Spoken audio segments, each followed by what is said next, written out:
Thank you for everyone joining us. Good evening. My name is Tejas Sinchawat, and I'm the Executive Director of the Westchester County Human Rights Commission. My pronouns are he and him, and I'm an Asian American and I belong here. We are joined by two fantastic American Sign Language interpreters tonight, Jody and Barbara. They will support each other and switch in and out at times. Please lock their boxes to see them. Tonight's program is co-sponsored by the county's newly formed Asian American Advisory Board. The board is co-chaired by Human Rights Commission board member David Imamura and Marjorie Hsu. Our hearts are still heavy with grief over the murder of 8 people in Atlanta, including 6 Asian American women. During the past year, Asian Americans have been targeted, hunted, scapegoated, verbally harassed, physically harassed, and killed. They've been living in fear, many scared to go for a walk alone, go to school, I don't know. or ride the subway or bus, or move about in ways that many of us take for granted. In the past year, there have been almost 4,000 reported instances of hate against Asian Americans nationwide. If you think about it, that averages out to 10 a day, 1 every 2.5 hours. According to a new study in major U.S. cities, there was approximately 150% increase in anti-Asian hate crimes in 2020, even as the overall number of hate crimes fell by 7%. By the way, those are just the reported numbers. The actual numbers are probably much higher. A quote from a recent article in the New Yorker resonated with me. To live through this period as an Asian American is to feel defenseless against a virus as well as a virulent strain of scapegoating. It is to feel trapped in an American tragedy while being denied the legitimacy of being an American. What is happening today is not new. In the aftermath of the horrific terrorist attacks on 9/11, I and many South Asians who look like me were targeted, although we had no connection to the attacks. As you will hear tonight, our country's history is replete with instances of anti-Asian hate, including massacres, lynchings, the incarceration of U.S. citizens of Asian descent, Asians being labeled the yellow peril, being called a danger to public health, and more. It is heartening to see Asian Americans are standing up and speaking out against hate, and to see the outpouring of support from allies to stop Asian hate. In the past couple of weeks, there was a rally in Ardsley. There was a National Day of Healing and Action to Stop Hate last Friday, and there was a vigil in Scarsdale this past weekend. But in that same time, a state legislator in Connecticut said Asian Americans don't suffer discrimination.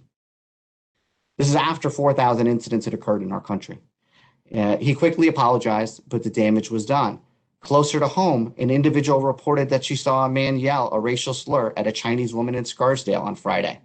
Earlier this month, an 83-year-old Korean grandmother was spit on and punched in her face in White Plains.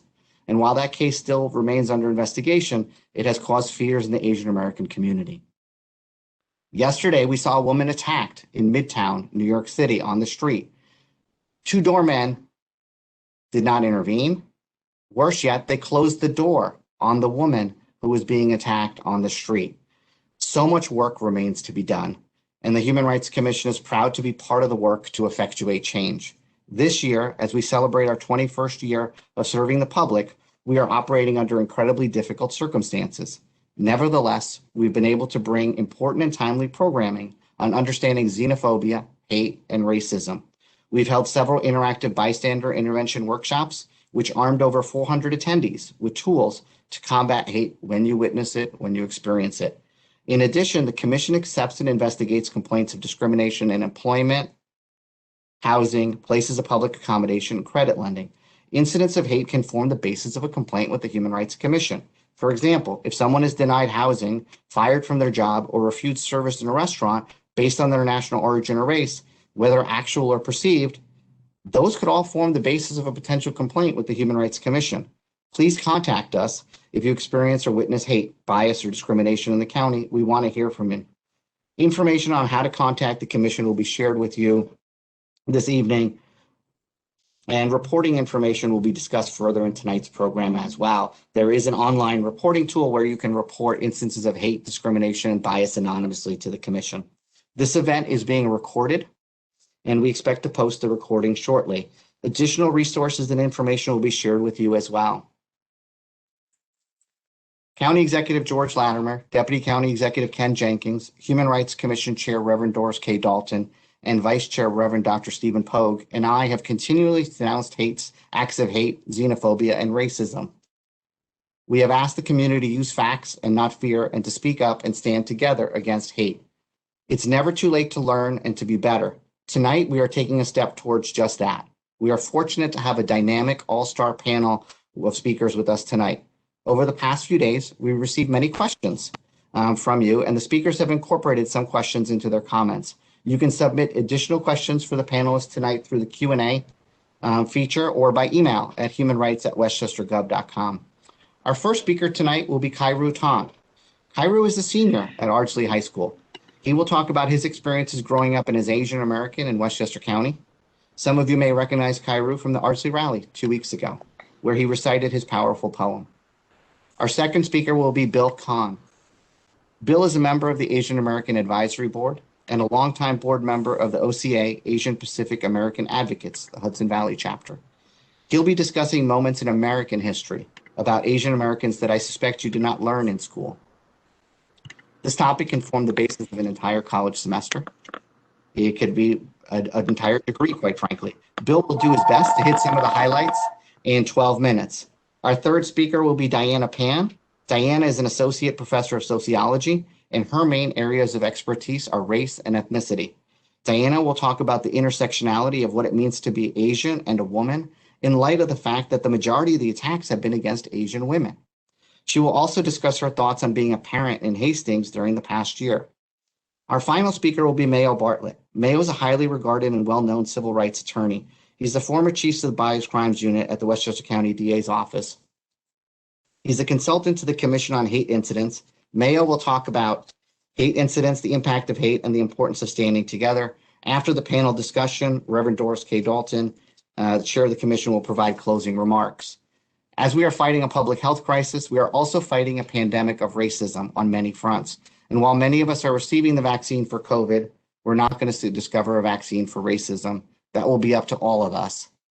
We have the responsibility to come together, speak out, and support each other. And with that, I'm going to see if the county executive has joined us this evening before we turn it over to the first speaker.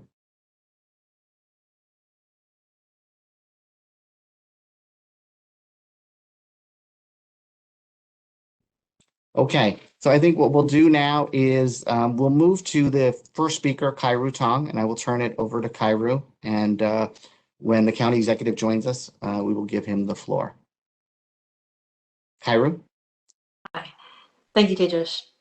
It's an honor to be here, and I'm very excited to speak today because I think that I have a very specific perspective that I think a lot of Asian Americans, especially in our area, can understand because I was born in White Plains. I have grown up in Westchester for my entire life, and I've never lived anywhere else. And so, in so many ways, at least in the way that I define myself, I see myself as very American, and I don't see any way that I wouldn't be.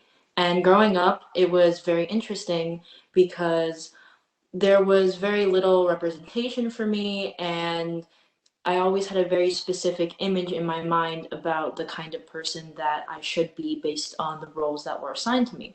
And a lot of this comes from the fact that while growing up in Westchester, a lot of times, at least in my experience, the people that I've met and the people that I've been around, they aren't the kind of people that if they are racist to you, they're not always going to be very directly racist. They're not going to like spit in your face or push you to the ground because of your race.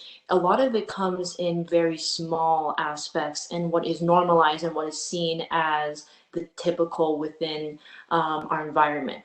And so what I have seen a lot of times is that I felt the need to assimilate into becoming more as white as possible because the idea of my own culture, my Asian culture, was seen as extremely unfavorable, especially where I grew up.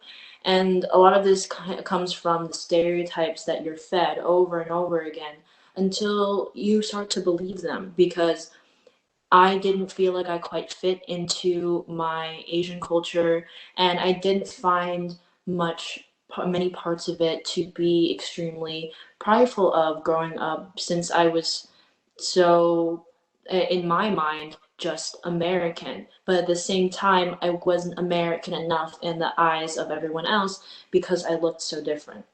And so what ends up happening here is that I ended up kind of growing up resenting my culture, resenting who I was, and not fitting into what I wanted to. So there's this interesting version of being Asian that was pushed onto me of of how it should look and how I should look because of that.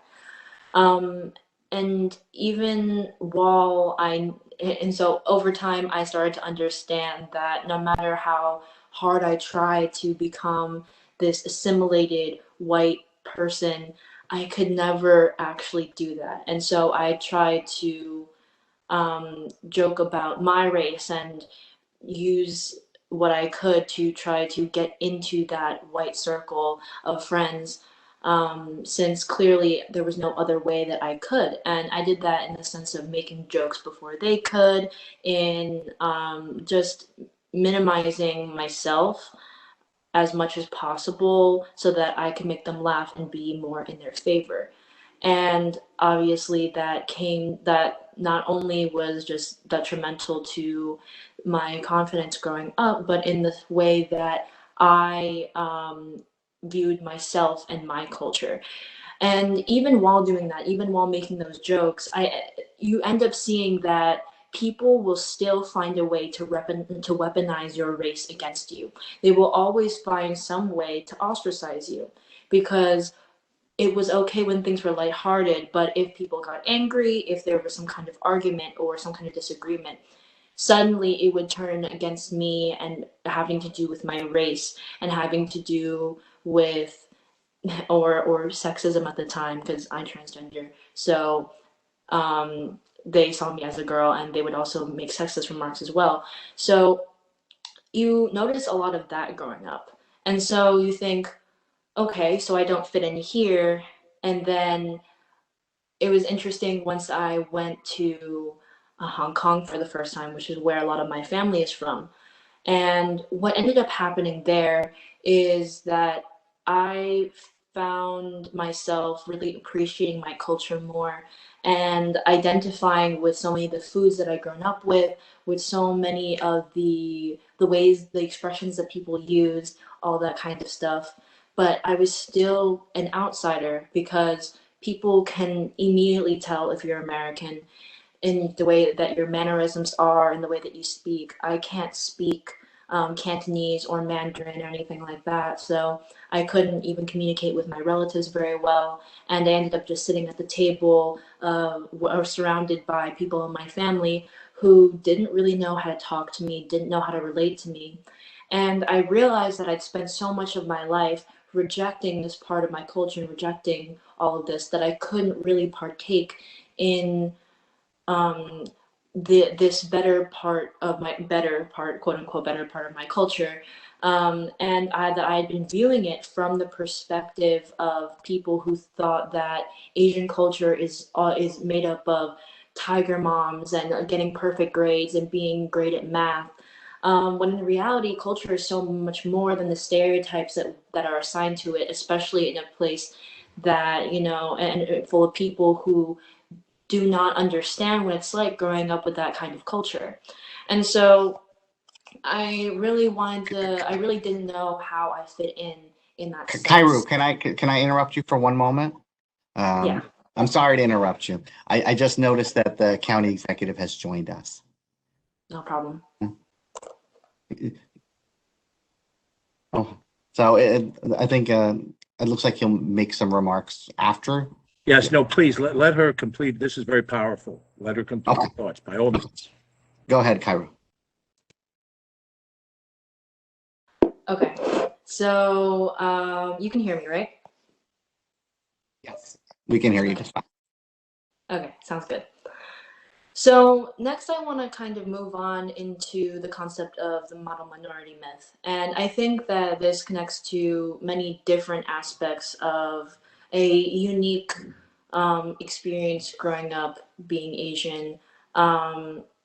And the model minority myth is, in a sense, the idea that Asian people are the minority that has surpassed other minorities, and we are doing well financially, or and in some doing better in some way, and that even though we're the minority, we're doing well. So, and the thing about this concept is that it's been used and weaponized within the model of white supremacy to make it so that, oh, if Asian people are doing well, we can't be racist. And therefore, what these complaints about racism and oppression of that we are inciting could not possibly be true. And it's very interesting growing up being in that position where you are a race that is being pit against other minorities and utilized in that way, and yet you do not reap any, that there's this idea that we reap some kind of benefit from it, and yet that's not actually true. And I see the way that this seeps into our communities, because so many people that are Asian feel that if they just assimilate and they keep their head down, and if they work really hard, then somehow they will be able to get up to that version of success that they have been told that they can get as the model minority.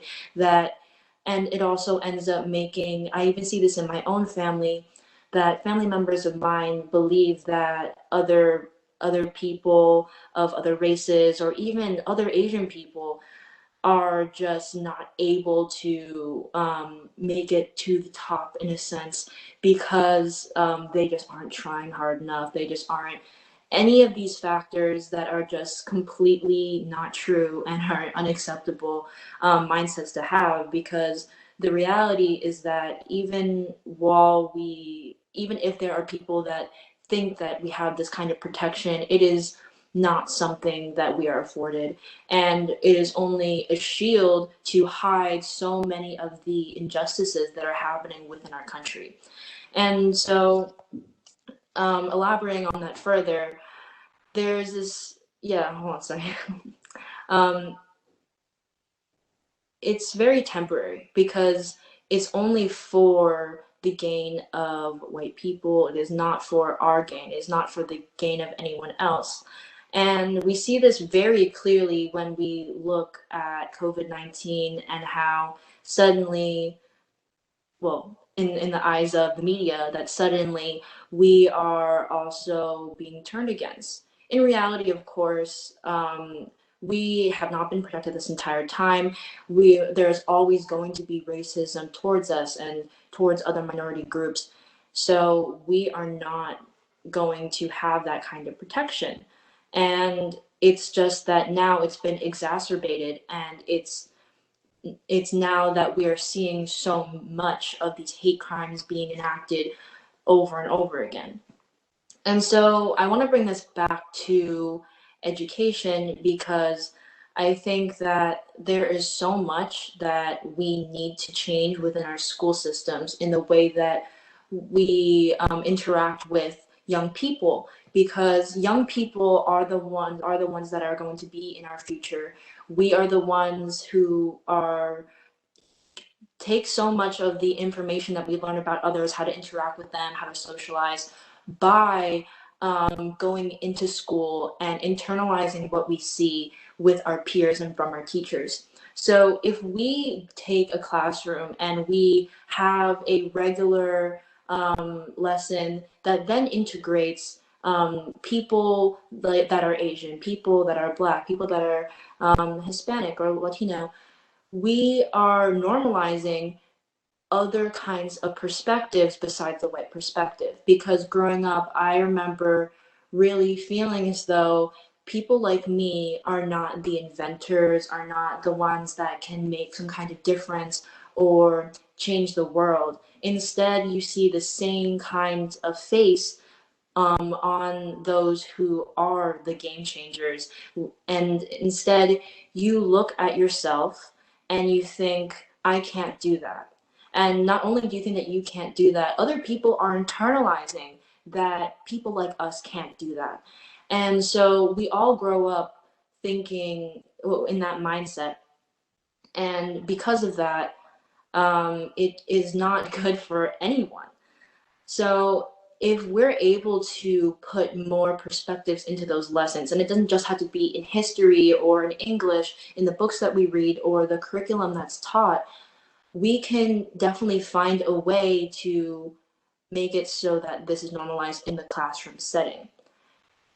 And a lot of times I hear the excuse that the New York education system, it is, very tricky because of how much curriculum you have to put into the, how much curriculum needs to be stuffed into 1 year for the test at the end. And while I definitely understand that, and I do see the way that teachers can struggle with making sure that everyone learns everything that they need to for the year, there are many different ways that we can integrate those lessons into our curriculum. Because you don't have to set aside an entire unit to make something appear a lot and have people understand that topic better. What you do is you can split it up into little slides over the course of the entire year, and you're still addressing a topic and you're not minimizing it. Because when you say that you just can't integrate that into our curriculum, you're saying that you are just not going to acknowledge it at all. And that is in itself damaging. So I really realized how important changing our education is once I got a very good history teacher.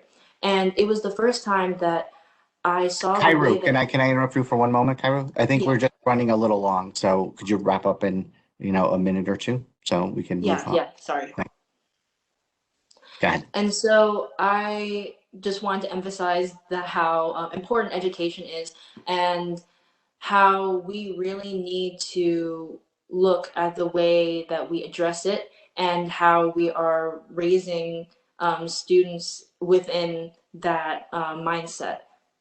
So that's all I had to say. Yeah. Thank you so much, Kairu, and apologize. I just wanted to try to stay on schedule. That was really powerful. And for the second time in 2 weeks, the county executive is going to follow you. The county executive spoke after you spoke at the rally in Ardsley. And he said then it was a tough act to follow, and tonight was a tough act to follow as well. So I turn it over to the county executive.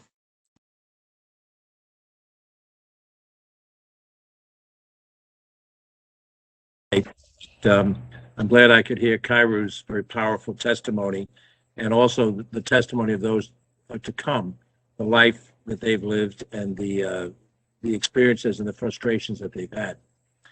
We have to decide something as Americans, and we're facing it now in lots of different venues. We face it now because of what's happening at the southern border.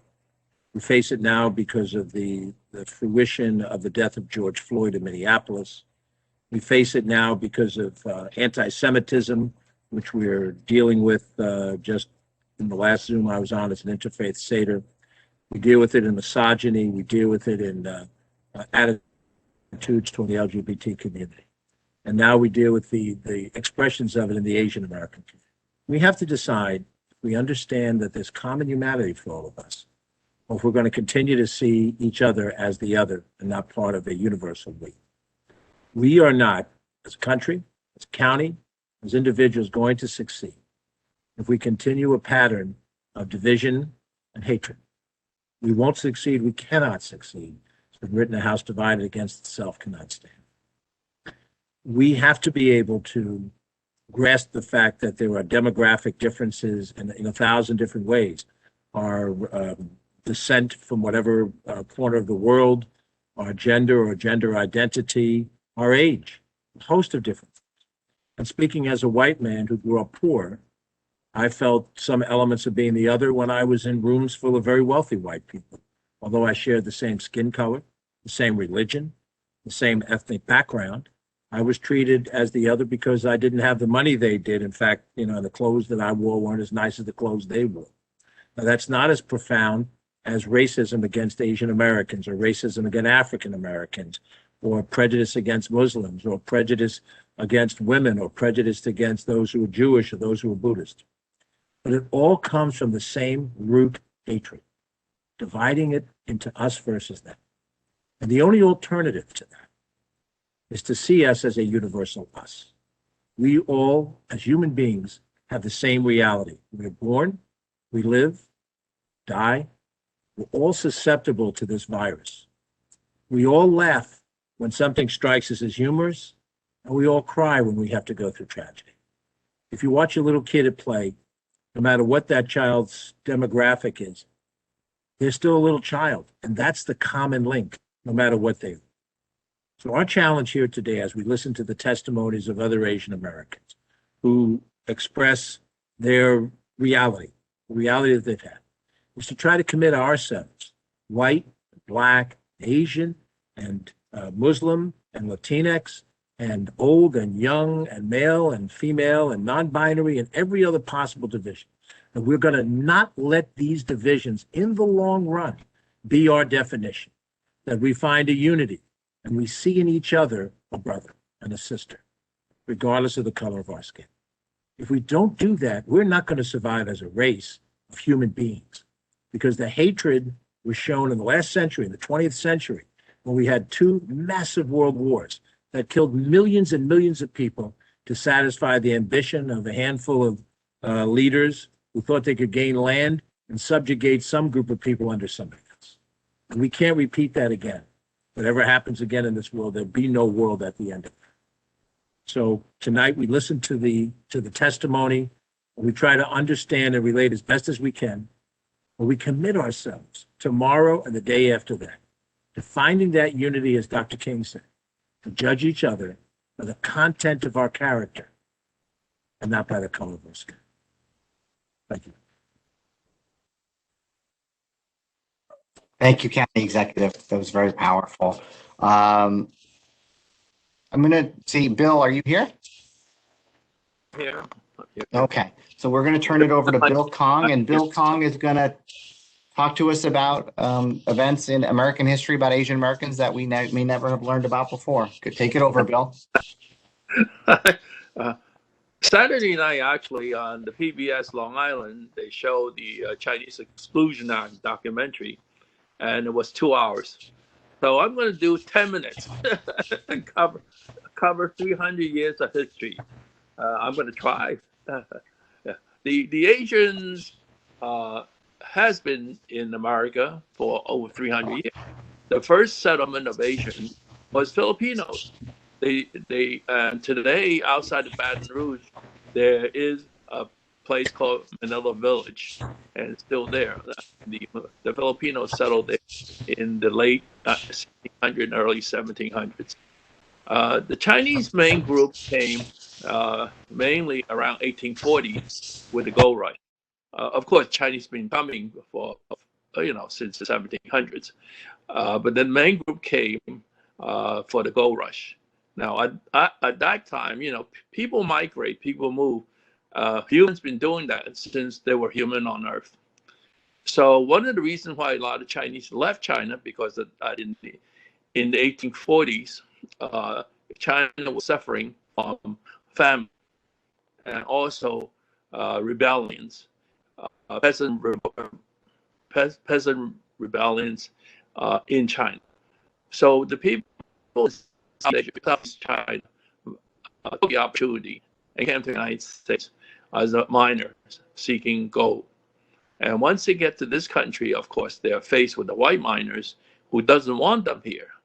So there was an incident, of a group of Chinese miners was massacred on the Colorado River. And of course, the sheriff knows who did it, but they were never brought to trial. So in the 1860s, the Chinese were brought in to build the railroad. They signed a contract, to come to this country to build a railroad. But of course, the main thing is they couldn't afford to go home afterwards. Okay, so they built the railroad, and the 1870s, of course, the railroad's finished. What are they going to do? They can't go home. So a lot of them moved west to San Francisco, Los Angeles, and some of them did move to the East Coast, Northeast, New England area, because there was a lot of factories there, and some of them moved south. And in 1870s also, it's a period of depression for the United States. The depression started in the East Coast and moved west.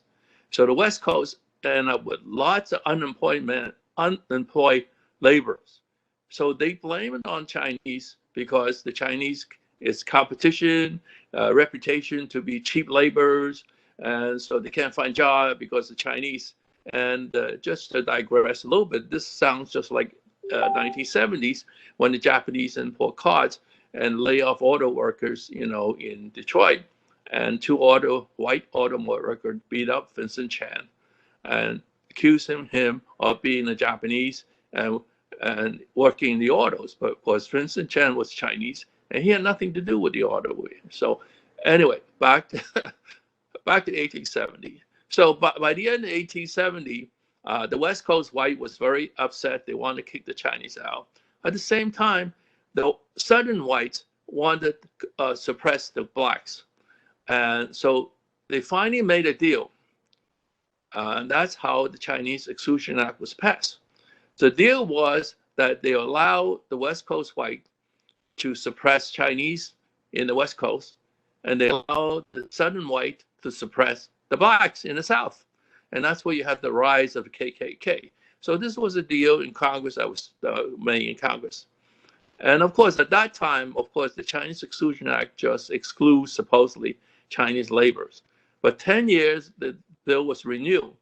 So they expanded it to not only Chinese, but include Japanese, Korean, Filipino, Vietnamese, Malaysian, etc. So they broadened to all Asia in the eastern part of Asia. So the Chinese Exclusion Act was carry on. And the Second War, and the Japanese was incarcerated or put in concentration camps after the Pearl Harbor incident by executive order from FDR.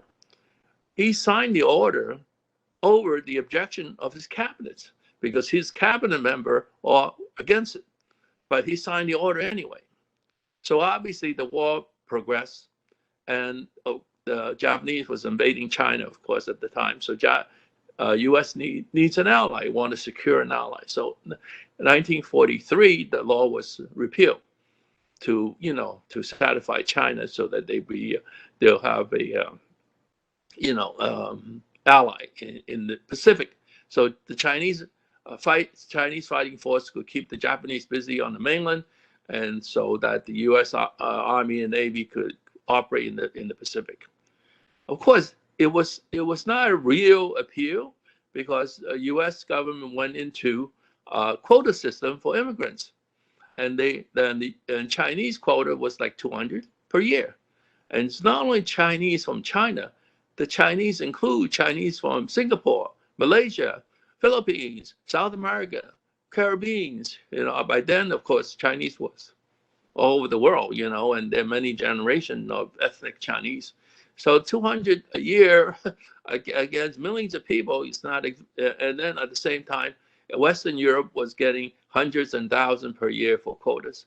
So the suppression of Asians has been there for 300 years. And every now and then it has a heightened, by the atmosphere. And the last 4 years, the U.S. government has been, even before last year, has been kind of blaming China for a lot of things, for economic problems, for trade, etc. And last year, because of COVID, and the administration decided to blame China. So therefore, it heightens the anti-Asian effect in this country. The other thing is that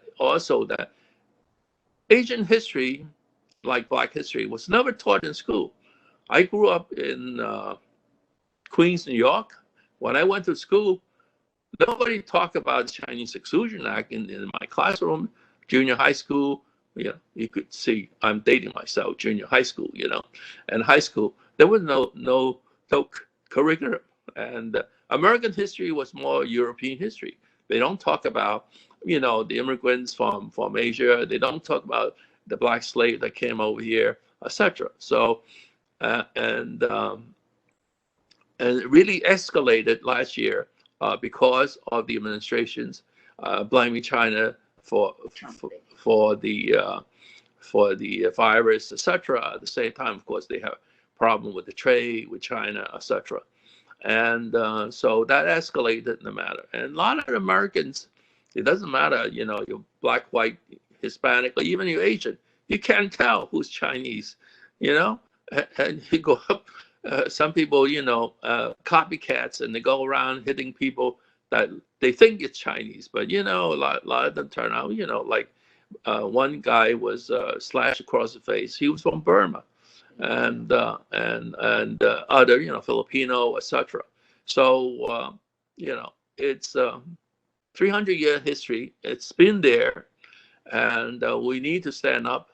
And anyway, I think basically, that's 300 years of history in 10 minutes. And the Chinese, the Asians have served the U.S. government faithfully in the last 200 years. There were Chinese fought in the Civil War on both sides, and there were, of course, Chinese in the army through the Spanish-American War, First World War, and Second World War. Even though the Japanese were incarcerated, there were Japanese volunteers to serve the country.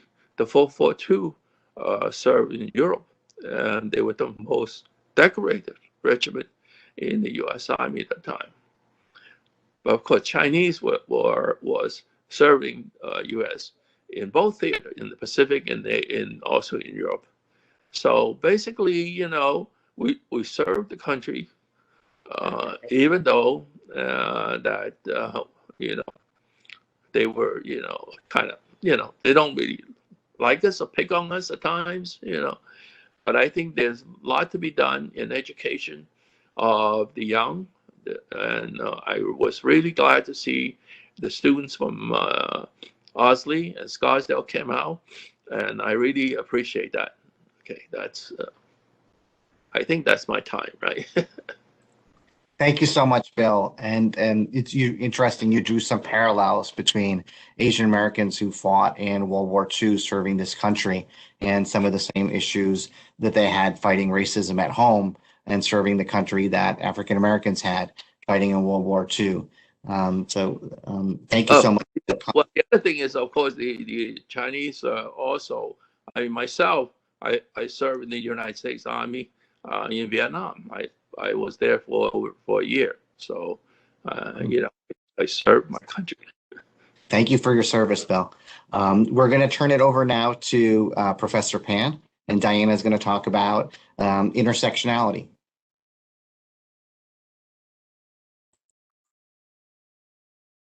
Hi there. Can you hear me? Yes. All right. So let me just pull up my PowerPoint. And you have presenter capabilities now, Diana. Wonderful. Let me just find my, oops, now you see my desktop. Let me just turn, there we go. Okay. This is always a fun part of presentations. Okay, so we'll start here. Thank you to Kairu and Bill for sharing, and for Tejas for the invitation to be a part of this timely and important event.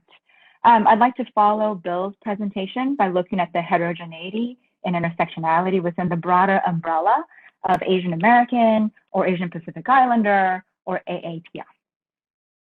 So often when we think of Asian Americans, we perhaps conjure images of East Asian, right? People from Chinese, Japanese, Korean, etc. ancestry, people who effectively look like me.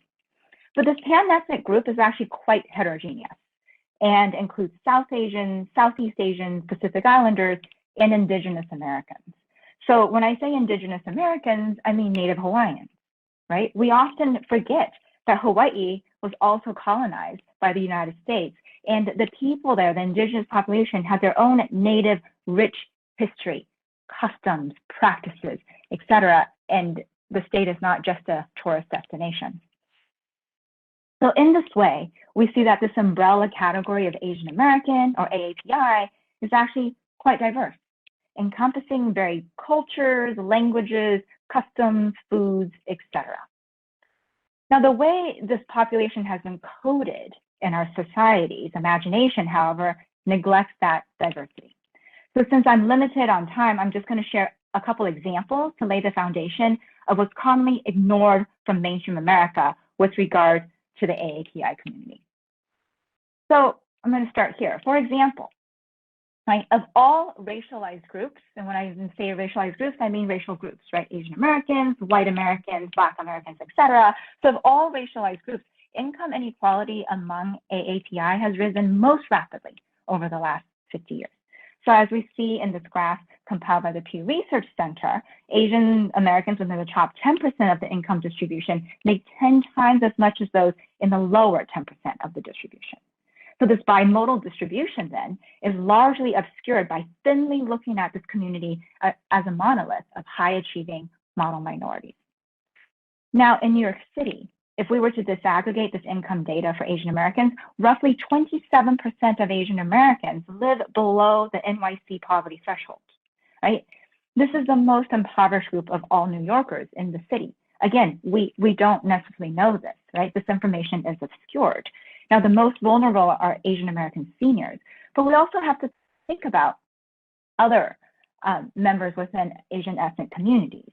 As we see here with this chart compiled through American Community Service data, here is a share of populations receiving SNAP, right? SNAP is a supplemental nutrition assistance program that is often offered to and also utilized by those who are lower income. So, and so with the distribution, right, certain populations are more prone to being in poverty. So we have to think about circumstances of migration. Pre-migration SES. And what do I mean by SES? Socioeconomic status, language proficiency, residence, access to resources, etc. So, but because of the way that Asian Americans have been coded or perceived or imagined or ignored, this alarming poverty rate is neither widely known nor amplified. Right? I'm not sure if we, as guests today, as community members, even were aware of these statistics. Another example, Asian Americans also have the highest proportional diabetes rates. Okay, so nationwide for all Americans, we can expect 1 in 4 people to be diagnosed with type 2 diabetes. For Asian American, it is 1 in 2. Right? So current measures for diabetes don't account for Asian American BMI, for example, and I'm not a health scientist, so a health scientist can better explain why that doesn't capture diabetes. The BMI does not capture diabetes within Asian American communities. So then Asian Americans are excluded from health data and resources with regard to diabetes, right, as this chart exemplifies. And anecdotally, it wasn't until I had an Asian American physician, a primary care physician, that I was alerted to these high rates of diabetes, right? And my physician suggested perhaps we should be more vigilant. But without including Asian Americans in health data, for example, it then appears that there are no health issues or concerns within this community. But in fact, the fact is that we've been systematically omitted from such data, which can be rather devastating when we think about the resources for those who need it, or perhaps who provide the resources and who might have access to these resources. So these are just 2 examples, right, that demonstrate the invisibility of Asian Americans, which perhaps characterizes how and why many Americans were generally surprised by the murders in the Atlanta spas 2 weeks ago. Because Asian Americans are marginalized in broader U.S. conversations about race or otherwise, it was unfathomable for a lot of people to imagine what had happened. But as we know, there was violence that led up to that tragic murder. Asian Americans have been experiencing it since the beginning of the pandemic and much more. This is a part of our history, right, as Bill had just laid out. But specifically, within the last year, from January to March 2020, we saw an uptick, an increase in verbal harassment, right, and uncomfortable glares. And this is not something that I'm a stranger to either. I have not commuted on the NYC subways since March 9th, 2020. But before then, from late January to early March, what were initially stares and glares became wide berth, lots of space. And then if we've all traveled in the subway, we know how coveted space is, right? I had all kinds of space. Up until the first week of March, I had entire rows of seats to myself. The rows I'm sitting in and the rows across from me, right? Where in the subway car right next to me, where there were no Asian Americans, would be packed with people. And this is something that Asian Americans have been trying to amplify since then, since early 2020. And it wasn't until 8 people were murdered, right, that these concerns were really brought into national spotlight. This violence that we've seen is predominantly aimed at women. Over 60% of the victims are women and are targeted elderly, right, otherwise known as soft targets. The 6 Asian American women who were murdered in Atlanta ranged in age from mid-30s to late 60s. The 65-year-old woman attacked on Sunday morning in Manhattan while bystanders watched and ignored is about the same age as my mother. My mother is 63. These are our moms. These are our grandmas. So now let's think about the historical characterization of Asian American women as passive, demure, or hypersexual, right? Let's take the 1875 Page Law, which was enacted before the 1882 Chinese Exclusion Act. And the Page Law was enacted to bar entry of Chinese women specifically because they were seen as prostitutes who serviced men and could serve as temptations for white men in particular. And that image has also been seen throughout portrayals in media, right, of how Asian American women are perceived. In films such as Full Metal Jacket, Year of the Dragon, World of Susie Wong, Payback, and the list continues, and even, and Family Guy, we see how Asian American women are sexualized and perceived as sexual beings, hypersexual beings. The fact that the murderer in Georgia targeted Asian-owned businesses where he knew Asian women worked underscores the intersection of misogyny and racism toward Asian and Asian American women. This intersection cannot be detangled. But to be an Asian American woman in this country is to not know what life would be like without the normalized Eurocentric gaze, right? How many times have I been asked by a stranger to speak a random Asian language, or listen to some veteran talk about their time in an Asian country, or to listen to some stranger talk to me about their travels to Asia and how much he, and it's always he, loved the food, or some may even express that they loved the women. These intersections cannot be untangled from what happened in Georgia. This passive image of Asians is also used for Asians regardless of gender, right? People often essentialize Asian Americans across the board as quiet, obedient, and conforming. Now, these descriptions then render Asians as, again, passive individuals who may be good at working hard, right? Perhaps workhorses, but not leadership material, because leaders are not quiet, obedient, or conforming. These ostensible positive images can be rather harmful, right? Unlike white Americans who can be their full, authentic selves, children of Asian descent are taught to do better than white children for recognition, to lean into that model minority image. My family immigrated to the United States when I was 7 years old and settled in Oregon, a predominantly white state. I grew up there. I recall that as our plane was landing, my brother and I eagerly pressed our tiny faces against the small plane windows, looking at our new rainy home. It rains 9 months of the year in Oregon. And my mother, in that moment, she said to me, "We're in America now. You have to do better than your American peers." And what she means by American is white, right? So you have to do better than your American peers in order to have the same recognition, because you will not be seen as equal. And that message was repeated throughout my childhood, right? In different ways. I think I heeded that. I'm a working class kid. Right? I'm a first generation college student. Today, I'm the only woman from my entire extended family to have attended college, but I'm not coded that way as an Asian American. If I hadn't told you that, you probably would have assumed that my parents are doctors and engineers, right? I could only attend college and graduate school with the help of financial aid, grants, loans, and some scholarships. This version of the talk that my mom gave me isn't unusual for Asian American families. It may happen in different ways under different contexts. And we can trace this talk to being perceived as a perpetual foreigner, which is the overarching image that Asian Americans contend with as guests, fleeting residents. Despite the fact that there are Asian American folks who have been in this country for 3, 4, 5, 6 generations or more. So in addition to this talk, we are now seeing Asian American parents engage in a second talk, right? How to avoid violence. I have had this talk with my 12-year-old child many times over the last year. And this is a similar talk that Black parents have had and continue to have with their children. Asian American kids now are told to avoid riding the subway in the city, for example. Also in the city, we see that Asian American kids have the highest in-person school opt-out rate. And parents are citing because they are fearful of the anti-Asian violence that's happening. Locally, parents are fearing for their children's safety as we return to full-time in-person school. So as parents, as community members, what are the repercussions, right? What are the implications?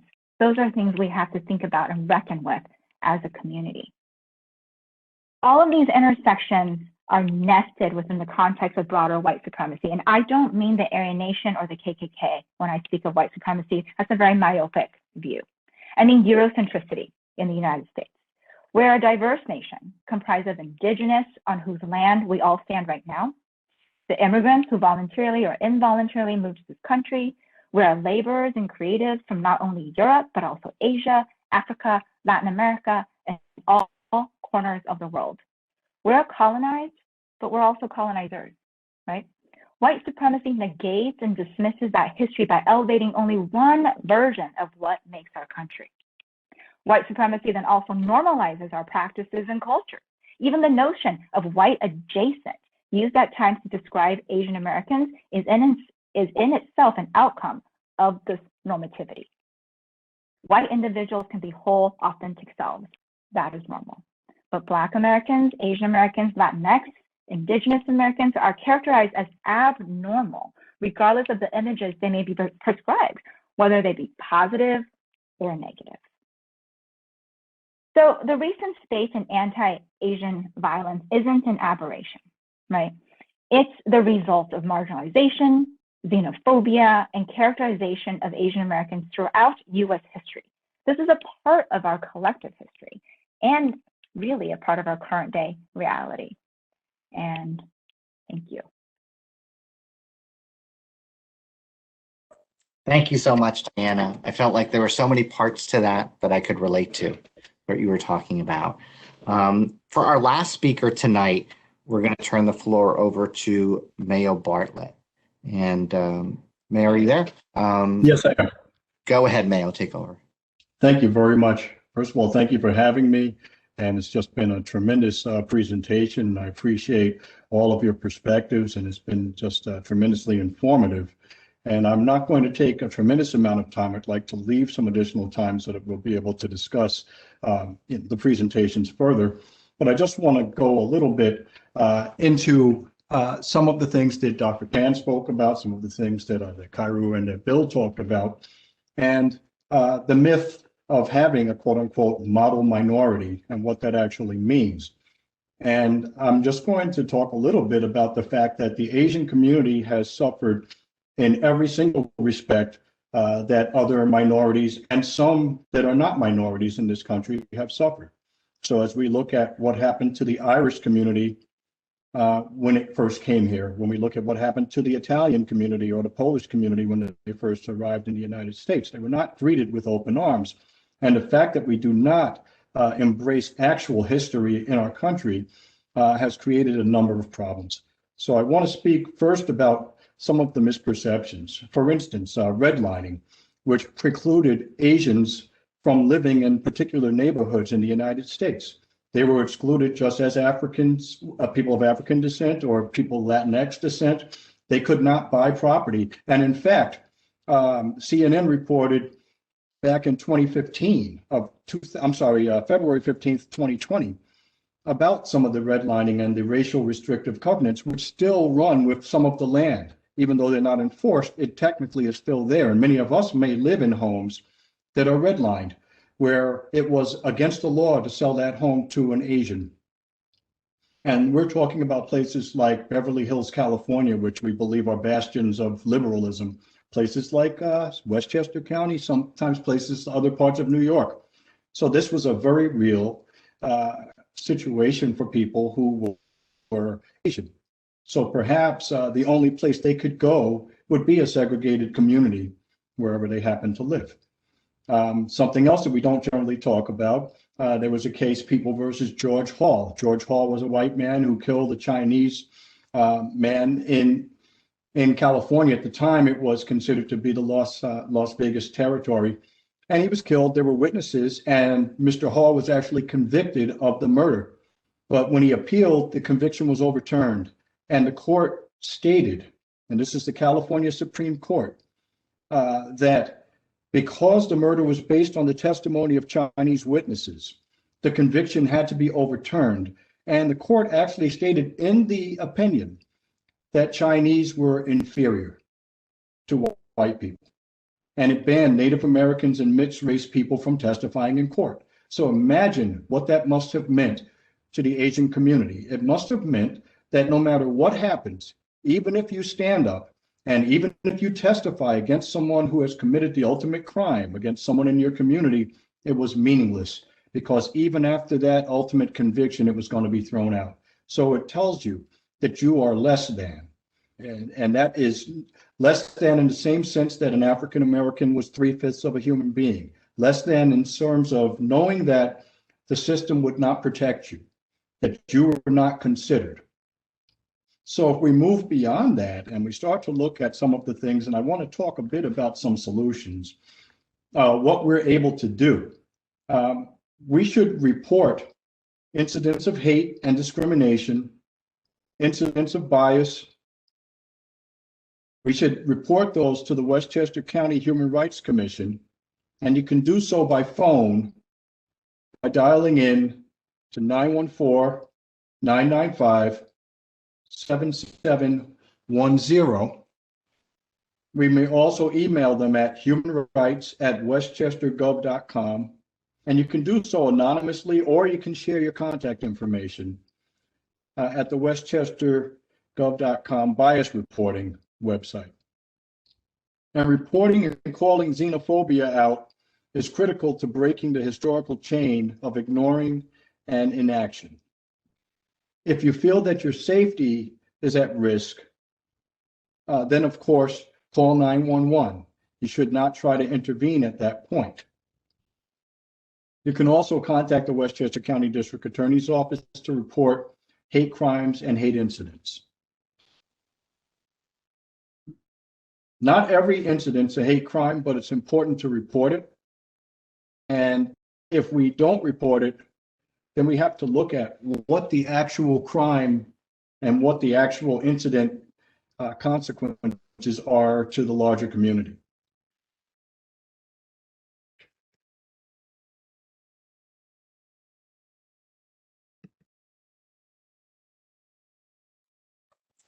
May, are you still there?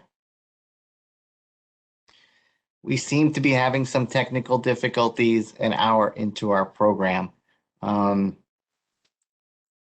Maybe somebody on our team can reach out to Mayo and text him. But what I'm going to do while we try to reach out to Mayo is I'd like to ask a question of one of our presenters, or to think about before we can see if Mayo's coming in and out. And we'll wait if Mayo comes back. But the first question when we start our Q&A period is going to be,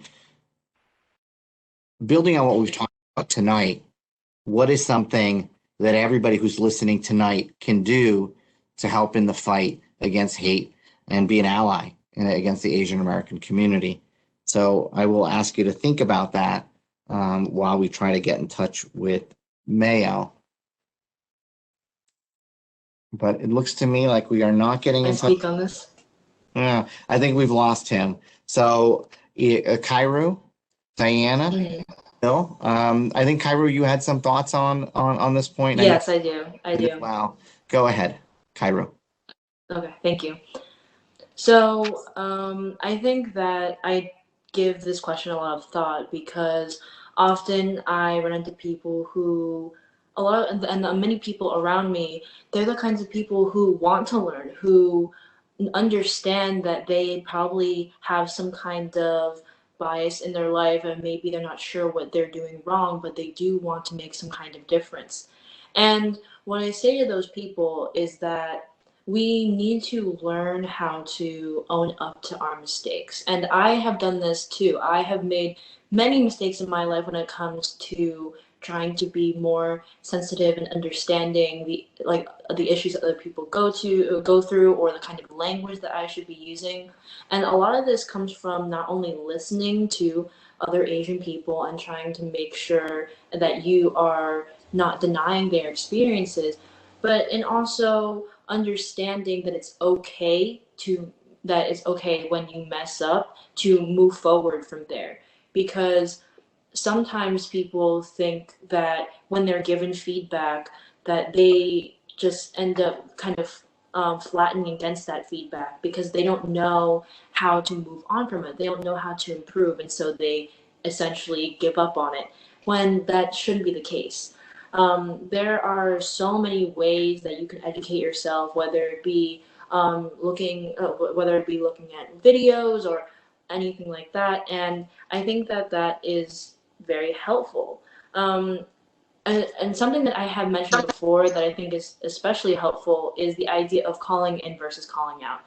We need to have the most difficult but most important conversations with our family members and our friends that are around us, who are the people that in so many ways we don't want to upset, and yet they're the people that will also be the most likely to listen to us. Because if I'm saying this and I'm saying it to some random person who doesn't know me, they are less likely to listen to what I'm going to say because they don't know who I am.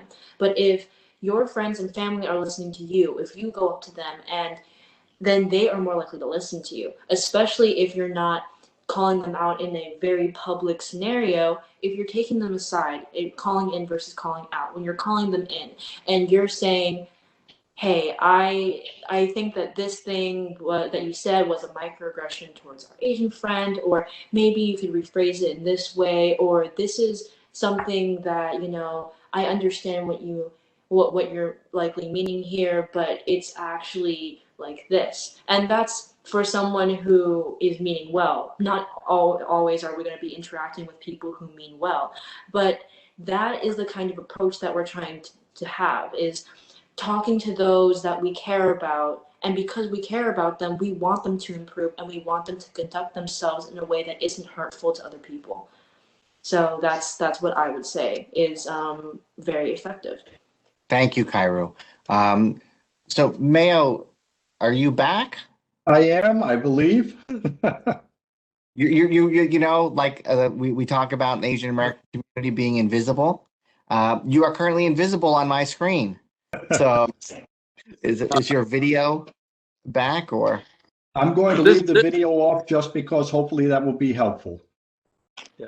Okay. Just want to make a couple of remarks, kind of follow Mayo. The city of Eureka, California, in fact, passed a law in 1870 that do not allow any Chinese to live there. And that law was not repealed until the 1950s. And state of Florida has a law against Asian-only land in the state. And that law was on the books for well over 100 years. And it was only repealed maybe 30 years ago, maybe 40 years ago. So there's talking about redlining. Sure. You can't you can't live there, and so yeah. No, thank you so much, Bill. I just want Mayo to see if he could. He was going to talk about his remarks about the importance of coalition building and coming together to support one another. Did you want to talk about that, Mayo? Absolutely. And Tejas, thank you. I think that the key is that people tend to think things are not their issue. So if it's not something that directly impacts your community in a visible way, there's a tendency to believe that it doesn't impact you, when in fact that's not true. And hate crimes can happen to anyone. Hate incidents, bias incidents can happen to anyone.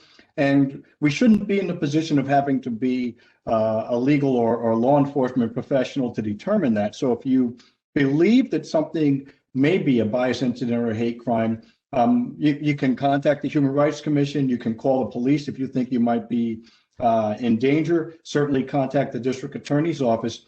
And the biggest thing is to stand with each other. And I want to just quote Martin Niemöller, who's the famous priest from World War II, and stated that first it came for the communists. I wasn't a communist, so I didn't speak out. Then it came for the socialists and trade unionists, but I was neither, so I didn't speak out. Then they came for the Jews, but I was not a Jew and I didn't speak out. And when they came for me, there was no one left to speak for me. So really, if we build bridges, not only do we empower our own community, but we actually strengthen and build real, true community. And when people are actually united, and if you go back to the earlier comment that a house divided cannot stand, then you have a very strong house and everybody rises. And I can just tell you, as a former prosecutor for the Hate Crime Bureau for the DA's office, almost 20 years ago, I remember prosecuting a case which I was not made aware of. And it was an anti-Asian case. The person happened to be Indian. He had played basketball, won his game, and the people he beat were white, and they got upset with him and told him the park was only for white people, followed him 100 yards to his house, assaulted him, beat him. The back of his house was covered in his blood for several weeks later.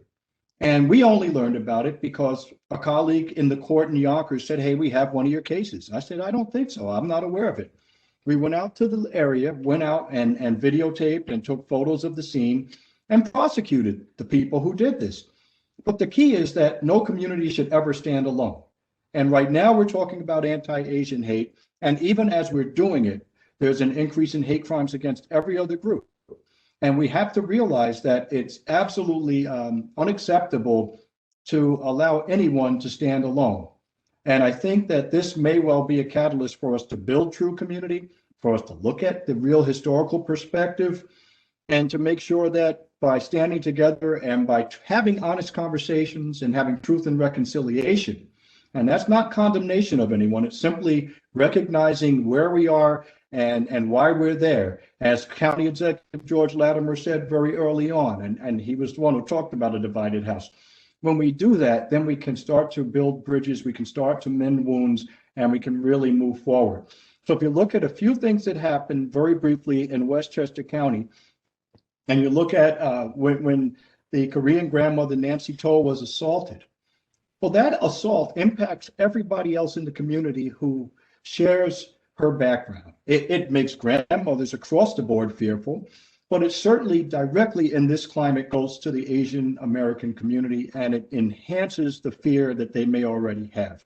So absolutely, it requires tremendous amount of investigation, as any crime should.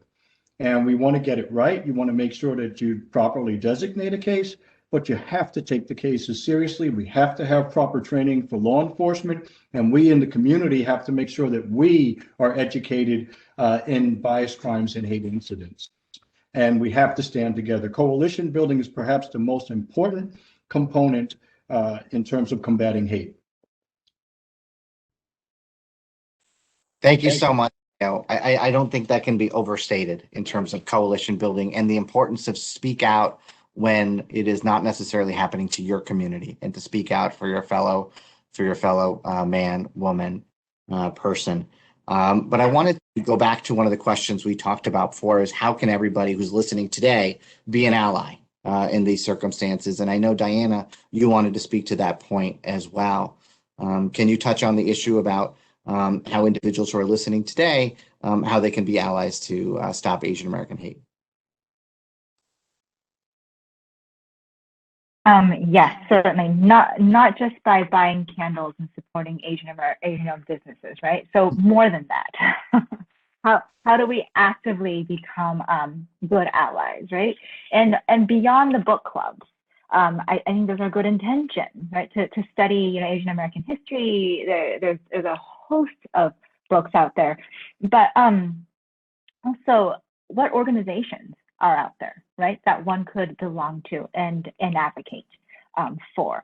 And in the most minute way, our neighbors, right, that we listen to our neighbors, we listen to our friends, we listen to our coworkers when they say, oh, I think this might have been a race-based thing. I think for a lot of Asian, not I think, for a lot of Asian Americans, I do work on the professions, right? And so for a lot of Asian American professionals, what often happens is a race-based, something happens and they talk to their colleagues and their colleagues are like, well, that's not a big deal. What are you complaining about? That's not racism, right?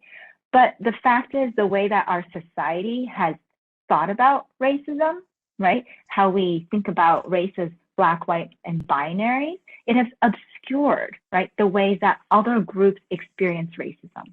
Different, and I can't emphasize this enough, different racialized groups experience racism differently, and it's all systemic, right? Even microaggressions is an extension of systemic racism, right? So listen, right, when people are telling you this, because if there's a pattern, and as social scientists, we know when there's a pattern, there's something there, right? And if there's a pattern, there's definitely something there. So advocate, listen, learn. If that's something you like to do, book clubs, but definitely beyond, just supporting business. Of course, supporting businesses. Check in with the Asian merchants, right, in your communities, not in a paternalistic way, because sometimes, it's a slippery slope, right? We try to be supportive and sometimes we become paternalistic, but by avoiding that, check in and make sure people are feeling that they are a part of the community, that they belong.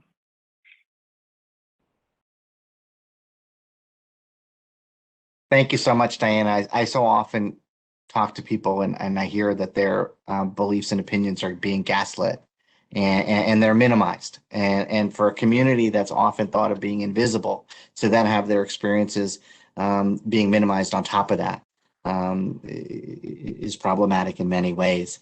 I want to give Bill an opportunity, if he is there, to see if he wanted to talk about any ways that individuals could be allies in fighting hate.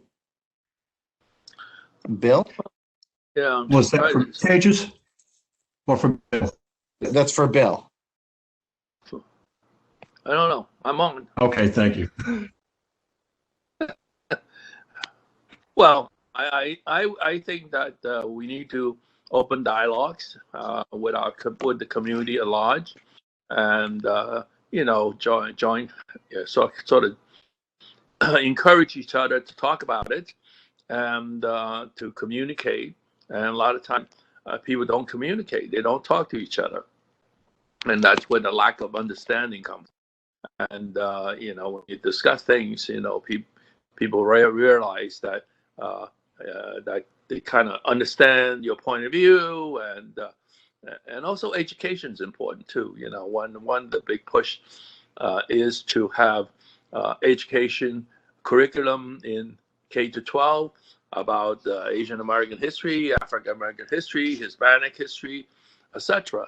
And that is important too, because kids, in South Pacific, the musical, there's a song that tell you that the kids learn that from their parents and when they're young. So, but that's where you have to get in there. You have to get into the kindergarten, the first grade, and talk about different cultures, talk about understanding. And this country lacks. And as I mentioned, I grew up in Queens, New York, and there was never talk there. And the other thing is never talk, kind of off topic, is civics. When I went to junior high school, there was a class called civics, and learned about the Constitution and the rights, etc. And it's not there anymore, right? I mean, who has a class in civics in elementary school, junior high, or middle school, etc. So that's something we need. It's education, so that open the minds of young kids, and and to deter so that they could learn to learn. In other words, that sometimes you have to learn, how to study, how to do a term paper, do research. Instead of somebody tell you this and you say, oh yeah, that's what it is. But you have to learn how to research. Okay. Part of the issue, I think what you talked about, Bill, is people are scared to have conversations sometimes today. Yeah. People are sometimes scared of saying the wrong thing. And then they're scared of maybe offending somebody and saying the wrong thing. But quite frankly, we have to get in a position of being comfortable having these uncomfortable conversations. Otherwise, it's difficult to make progress. We have about 2 minutes left before Reverend Doris K. Dalton is going to give the closing remarks. I'd like to give Mayo the last 2 minutes to see if he wanted to add anything with regard to how communities can be allies to one another, or any other points that you want to touch based on Mayo, since we've lost your video. Tejas, I'm sorry. Mayo? Yeah. Yes, I can hear you Okay. now. Mayo, I'm just going. Okay, so we're going to give you the last 1 or 2 minutes before the closing remarks. Do you have anything else you wanted to add with regard to coalition building, issues involving hate, the impact of hate on the communities? Or I'm just going to give you a minute to make a final remark. Thank you very much. I think that if you hear things that are hateful from your friends or your family, or if you're a parent or an older sibling, or just being you as an individual, it's essential that you're mindful of the words that you use. Because even if you think it's a joke, and you may not mean it in a harsh way, someone will probably take it that way. Children don't know the difference, so they embrace it and it becomes who they are. And sometimes it becomes ingrained in their subconscious. And when we see things that are wrong, it's incumbent upon us as good citizens, as good residents, as good neighbors, as good members of the public, to stand up and to confront those types of statements, and to ask ourselves, how would we feel if that was aimed at us? How would we feel was the targeted community? So I think that that's the best way for us to be successful. Thank you so much, Mayo. I think we started to lose you a little bit towards the end. I'm now going to turn it over to Reverend Doris K. Dalton for her to make her final closing remarks. Thank you, Tejas. Thank you to all the speakers.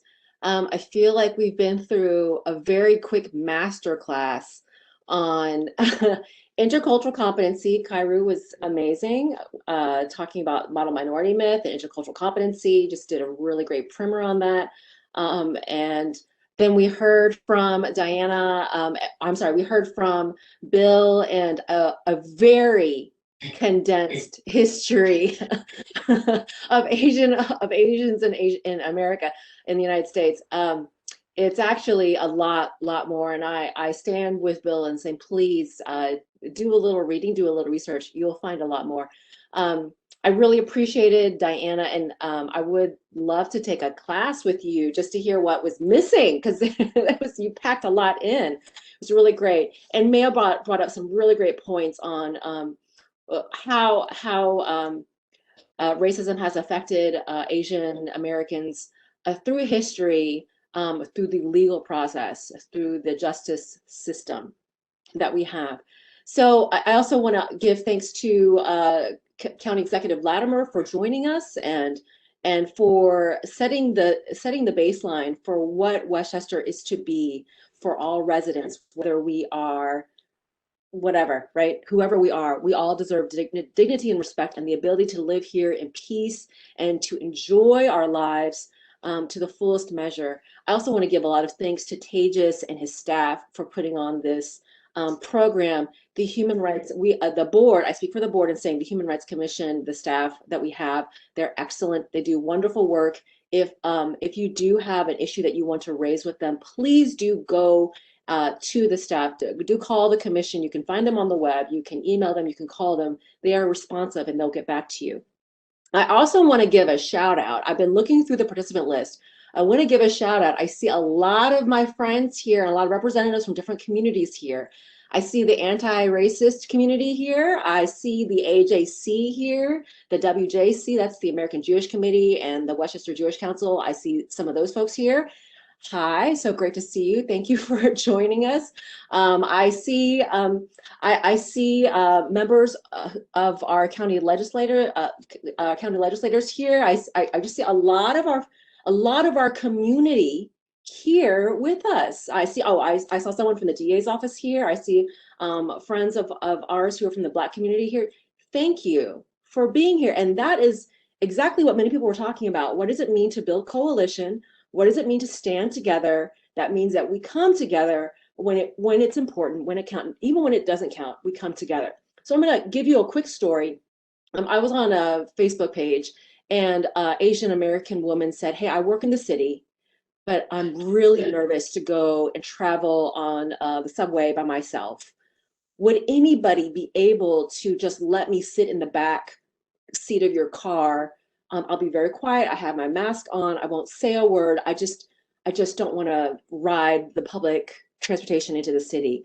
Instantly, all these comments, I don't go in the city, but I stand with you and I support you.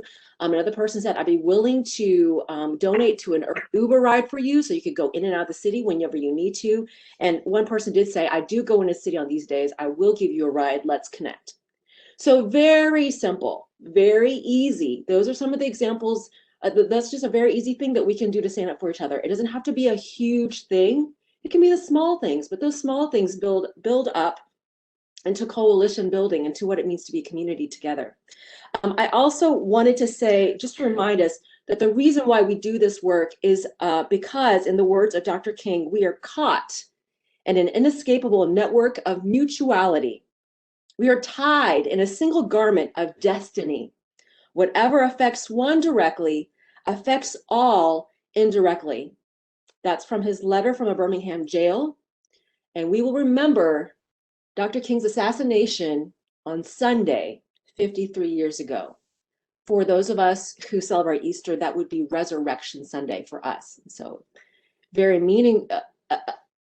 a time full of irony, also hope, and new possibility, right? So as we go forward, let's remember that what we're talking about today is how white supremacy directly and negatively impacts the Asian American community. But in the same way, we are directly connected to what's happening in Minneapolis in a courtroom where where the lawyers and prosecutors are discussing the death, the killing, the modern day lynching, right, of George Floyd. And all of that is also directly related to what's happening on the southern border with the immigrants that are coming in, the refugees, people who are looking for a safe place to belong. We are directly connected all to each other. How do we stand up for each other? By the ways that we do care for one another. We advocate for one another. We read books together. We learn together. We change our language. We interrupt and dismantle racism together. We advocate for one another. We hand out water and voting lines together, right? Right, we donate to causes that are important to us. We support legislative efforts to change the law and to make the justice system actually just and equitable for all persons. We have so much work to do. I have so much hope. I'm glad you were here with us today. Thank you so much, Doris. And with that, we will end our program tonight. We will have a new program coming up in April. April is Fair Housing Month. And we thank you, everyone, for joining us this evening.